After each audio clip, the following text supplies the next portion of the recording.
Well, when I was a little boy sitting on my mama's knee. Hello, welcome to Going Deeper. My name is Marcie Sclove, and before we begin, I'd like to say that in addition to being able to watch these shows when they broadcast on Channel 12 and on the Amherst Media website, I now have my own website, marciesclove.com, where you can access all of the previous shows. Also, you can contact me at goingdeeperinterviews@gmail.com, and I would love to hear from you. So today my guest is Meg Gage.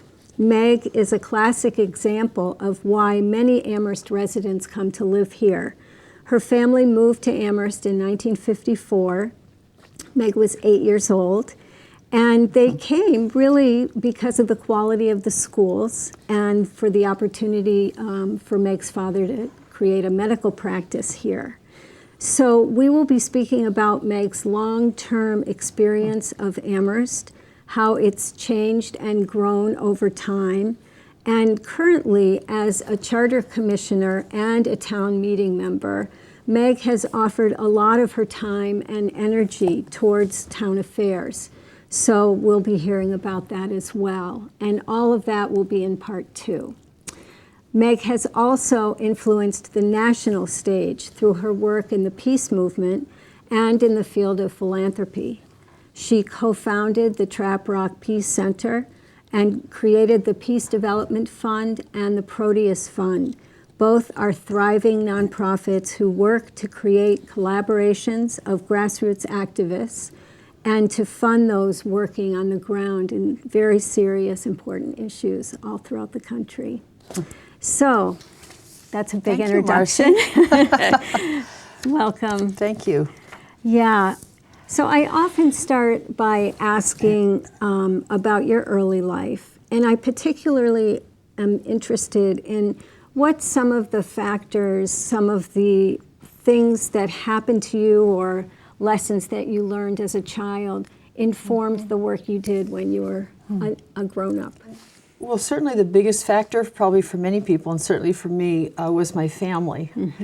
My parents were very engaged in social justice work in all sorts of ways from a very early age.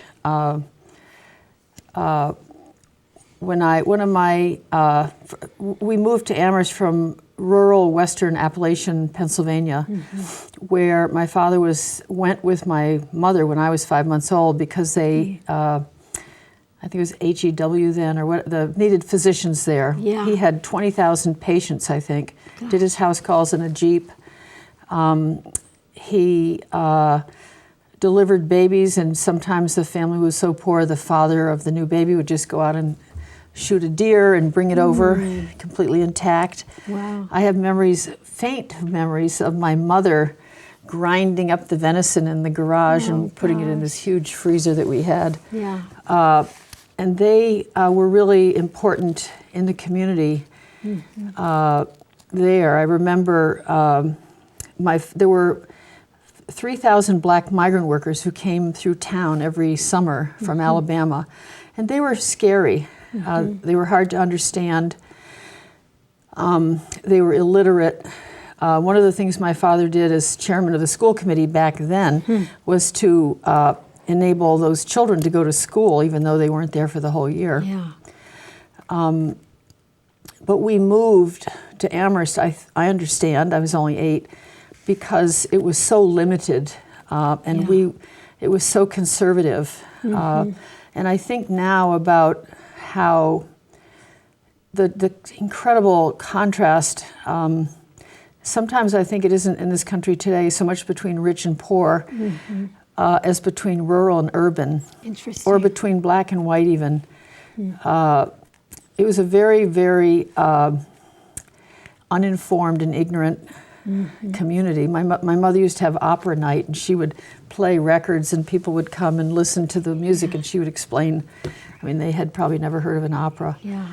And we would have had to go to private schools, they said, from 7th grade on. But there were an example of one of my early experiences around race. So there were 3,000 black migrant workers, and my father was the only physician. So if even only, say, 1% of 1/10 of 1% got in a knife fight, Yeah. what is that, 3 people? Yeah. All of them came to our house. Oh, that's, And it was usually late at night, often on a Saturday. did it continue to stay scary? Very scary, because my mother was a nurse and my parents would both go in Yeah. with these scary, bleeding, screaming people Oh, wow. who looked so different into the Yeah. office.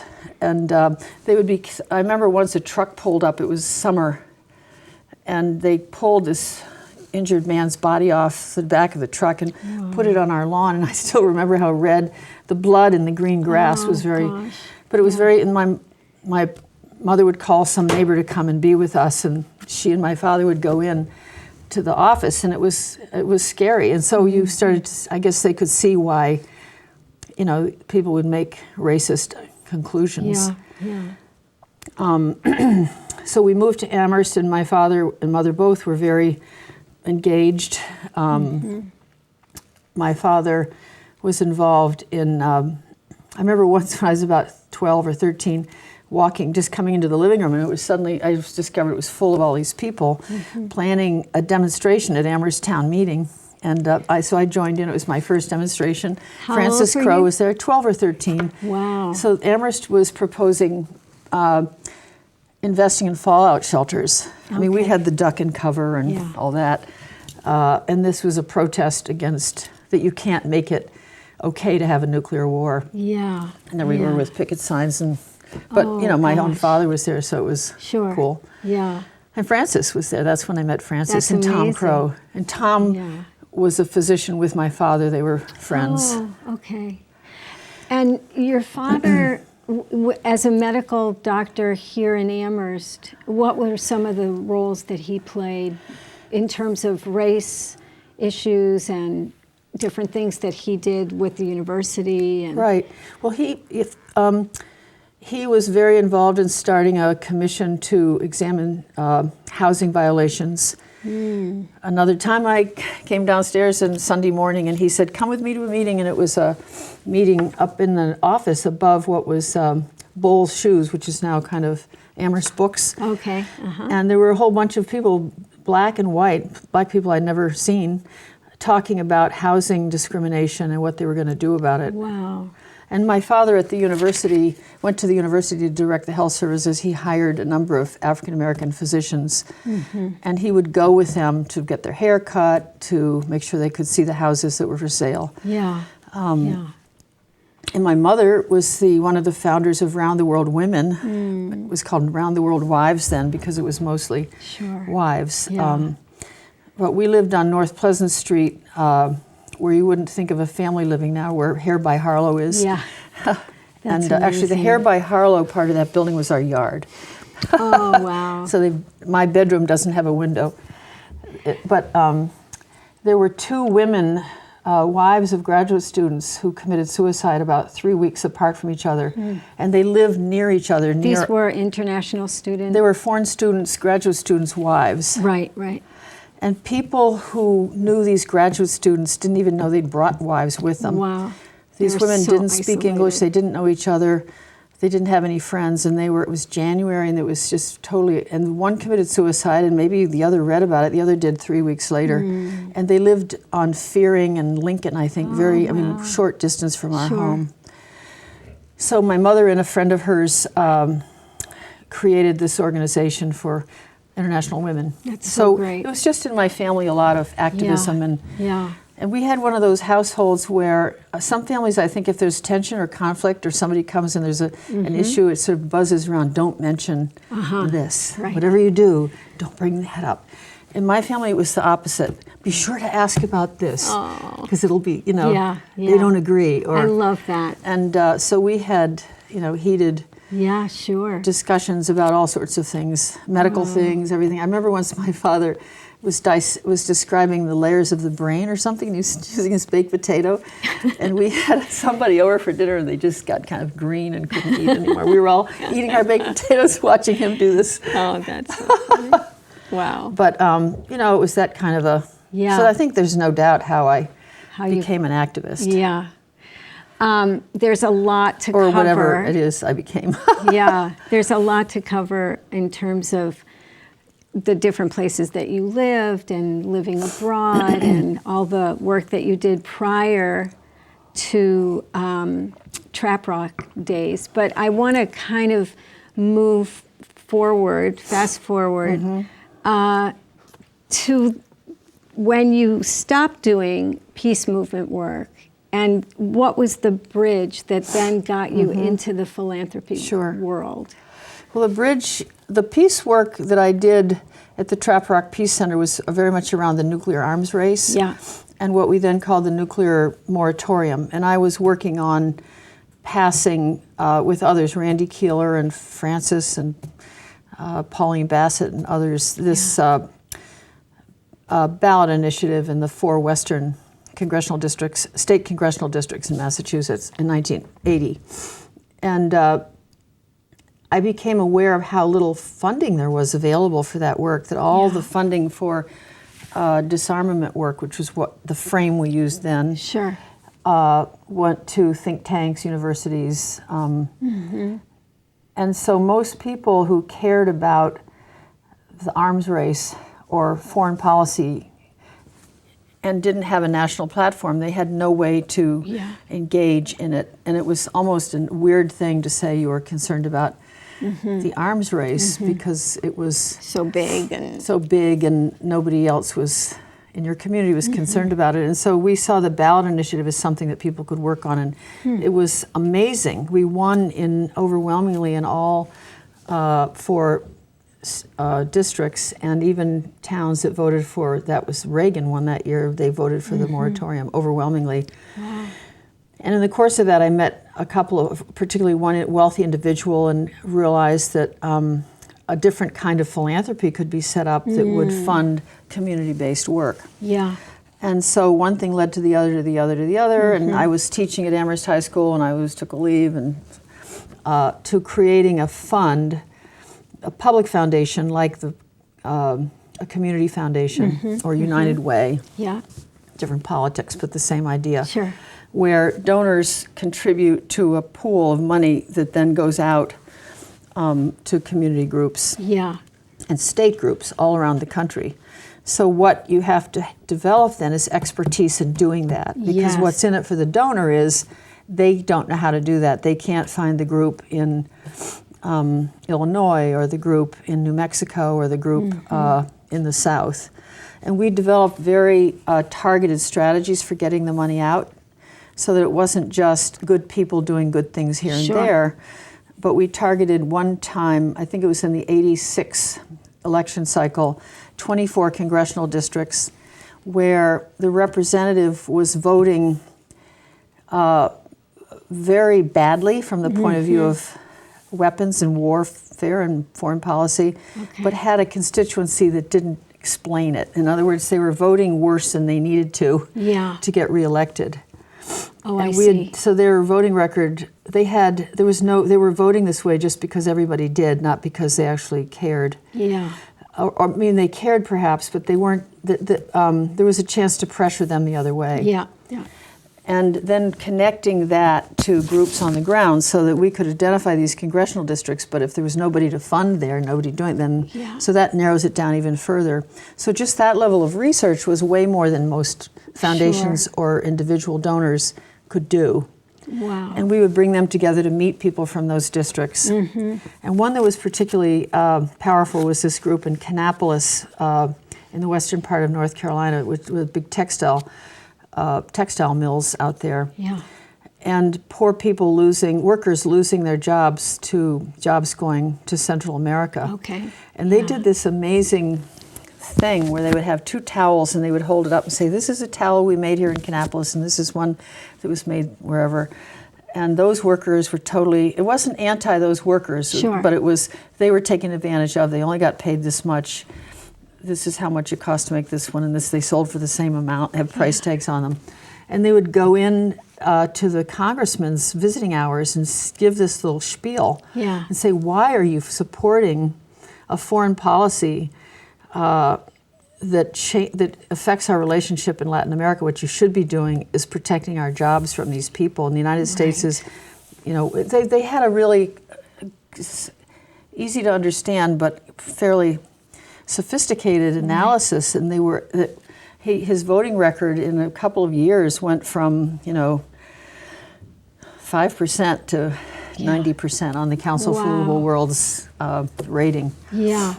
And so that was very successful because we had outcomes that it wasn't just, the grassroots is great, community organizing is really important, everybody should fund that, but this is actually how we're going to bring about change. Yeah. Wow. That was a little longer than I meant to. But. So then, that was. And if you can influence philanthropy, you can, and you're good, you become skillful at it. Yeah. You can influence outcomes. Wow. Because those groups, like in that group in Kannapolis, we gave them the means to have a platform. Sure. And what would that look like? What would a grant to them look like? $5,000. That's what I'm talking about. Yeah. So it doesn't take a lot. Or $3 sometimes. Or we gave them a Peace Award once, and they got a week of a wonderful media consultant who went down for a week and showed them how to write a press release, how to get media, how to do a press conference. Wow. And then they got all this media coverage. Forget it was that we gave the grant. The prize came with $10,000. It was a big deal. Yeah. Which is and so we tried to help our grantees learn how to use the media and how to promote themselves. Right. So, gosh, there was a lot of learning about following what was going on in Congress and on the sort of the national level that way, but also this other piece of it, the funders and all, where they were coming from. Yeah. My whole work has been around influence of philanthropy for this work. It's a fairly small, in other words, I care a lot about the issues. Yeah. And I'm very engaged. And I'm always looking for how philanthropy can do it smarter, usually through some kind of collaboration. Okay. That's my little niche, because money can make a difference, but can also make a mess. So that is a good segue harm. into the money and politics work. So speak about that the piece, for a number of reasons, the nuclear movement quickly became the anti-war movement with more awareness of Central American wars and that it wasn't just nuclear weapons, it was really our weapons policy.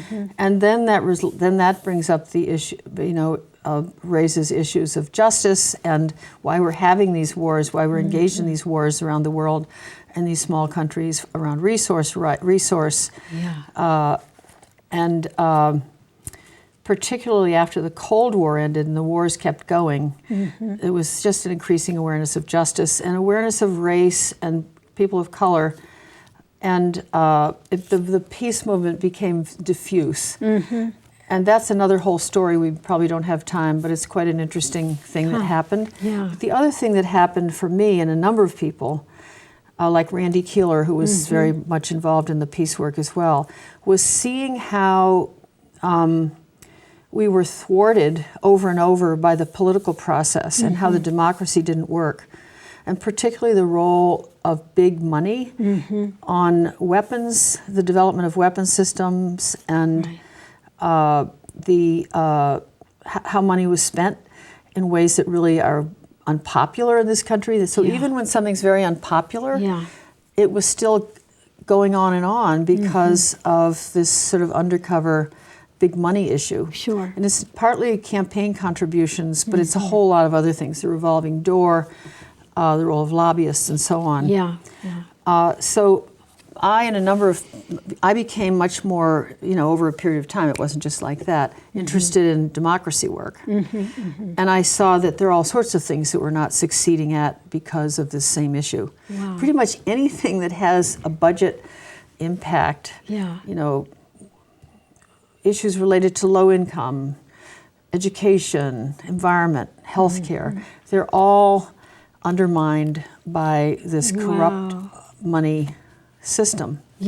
So, long story short, left the Peace Development Fund and did some consulting. And wrote a book Yeah. for funders because people didn't understand this, or they may have understood it, but they didn't fund it. We're a Yeah. women's fund. Oh, we're an environmental fund. Oh, we're blah, blah, blah, this. And so I had to, I mean, it wasn't totally by myself, but it was somewhat of a one-woman show. Wrote this big book. It gave a lot of different ways that any funder who funds any of those issues, this should be your second Yes. issue. You're an environmental funder, and this is what you also do. Right. And it had strategies and examples of, and then I went around and I just talked at conferences and board meetings and met with individual donors. Yeah. And in the course of that, realized that the money that did exist for money in politics went to think tanks, Yeah. mostly in Washington, mostly led by white men. Wonderful, wonderful people, Public Citizen, Common Cause, groups that we love. But they weren't, again, people on the ground didn't have any way to engage in that. Right. So this was another fund the So states. what are some of the States, small... especially states, because Okay, a in lot this- of money in politics, a lot of issues play out in states, environment, healthcare, schools, Yeah. everything. And people get it. And states have election laws too, so. But I interrupted you. No, that's okay. I wanted maybe an example, and you were moving in that direction about it on the state level. But give us an example of how you did that democracy work on the state level. Well, first, there were a lot of different things we did, and we may not have time for as much detail as you would like. But one of the things that was immediately important was to have data about the trends. Okay. So, and they didn't exist. So the states, each state has its own reporting requirements. So in Wyoming, they required reporting on donors, but they didn't have to be legible. They didn't have to be typed. They didn't have to be readable. And they had no capacity to examine whether they were complete or not. And there were these cardboard boxes just stuffed in a room. So they had, if you looked at the law, it looked Yeah. really good, Yeah. except that nobody did it. So one of the first things we did was to create a project to gather data and document it. And we funded a group to create a protocol for how the data would be kept, and particularly so you could compare state to state. First we did each state, and then we realized, wait a minute, the coal industry is doing stuff in southern Illinois, Tennessee, we need to look at the coal industry. So that we funded, again, we didn't do it, we funded Right. people to create protocols so that the data was consistent. It was. So did you create the little nonprofits who did the data work? We did it first, and then we realized it was inefficient, so we funded one group in Oregon to work with all of them, and then we would have a conference every year to train people. Yeah. And then the next thing was to train them in how to use the data to tell the story. Yeah. So the difference, for example, in West Virginia, we put a lot of emphasis on that between saying, the big special oil, the coal mining industry is buying out the elections, they're buying off all the candidates, and we're bought and sold by the coal industry, is completely different from saying, I can't remember the name of it. Well, X coal company gave this much money to this candidate, and they voted this way after they got the money, and so on. Another was in North Carolina. I remember these numbers. The banking industry gave this much money to candidates running for the legislature in North Carolina, and 2 years later they had 800% return on their investment in the form of changes in the banking law that benefited them. Banking fees, ATM fees, transaction fees. So if you calculate, so the difference in being able to tell, North Carolina banking industry is buying our system, and Here are money the put in details. this year, 2 years later, it was an 800% return on their investment. Yeah. People pay. The papers cover that second story, and they don't cover the first. And they like it because you're doing their work. They don't have that data. Sure. But our groups had the data, so we Wow. controlled the story. Okay, so now we hear so much about money in politics and the Citizens United and all of that. So where are we with all this? It's worse. It's worse because of the this is horrible. This is what we should be focusing on now, which is the very successful campaign of the far right, starting in 1973 with this guy Powell, who then was on the Supreme Court, wrote the paper and the master plan for how to create corporate personhood. Yeah. So corporations have the rights of people to speech, and speech is money, and so they have, and now we're dealing with religious freedom, that if you're a corporation and you don't like some law, like marriage equality or choice, or you don't have to follow it. Yeah. So they beat us. We succeeded at one level, and they, and we need to be. Is Proteus, I know you've retired from there, but is Proteus still working on? Yes, Proteus has a new collaborative fund dealing with religious exemption. That's what the laws are called, RFRA, or Religious Exemption, Religious Freedom Exemption Act. So that that's a wonderful focus because it brings together women's groups and LGBT groups. So they are. And we need to get more people working on that. Well, we have to close. Think I care about this? I know, right? This is so great. And I also need to say that, like, you have had a huge impact on the philanthropy world. In her retirement, this article was written, which we will put somehow a link to it from the, on the show. It's from this Inside Philanthropy. Is that a journal? It's a journal. A journal. It's a very good journal. And it says, Pioneer, how Meg Gage has changed philanthropy and changed the world. And I know that sounds like a big thing, but I can see that you have been a thinker looking at the very big picture. Try. Yeah. We all get one little shot, so we just go for it. That's right.